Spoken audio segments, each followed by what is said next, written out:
Ọkụ na-agba na Plaza na main market now. Onwere fire service, akpọgo the whole fire service na Anambra State.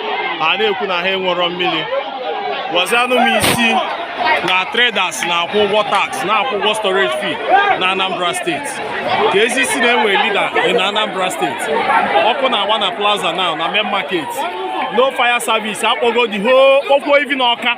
Onwere ndị respond wu. Asaba ka a na-akpọsi na aka ma na enweta help from Asaba as usual because eme ha na-akpọ Asaba. Mana onwe ndị na-collect tax, na-collect capitation, storage fee na Anambra State here.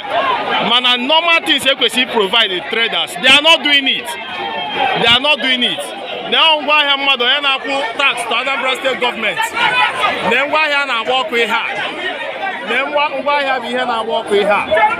Ka ezi ihe gọọmenti na-eme, the primary responsibility a state government nwe bụ i protect life and properties.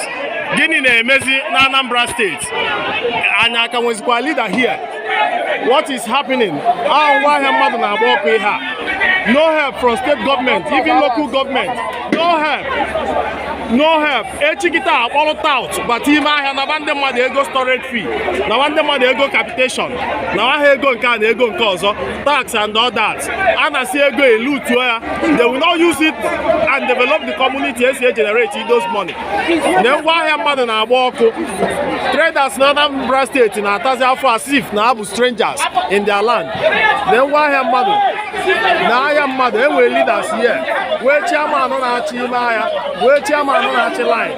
Plaza itself wee chairman, mana o nwere anything we ike enwe ebe ga-esi provide ihe ga stop nwa ọkụ a.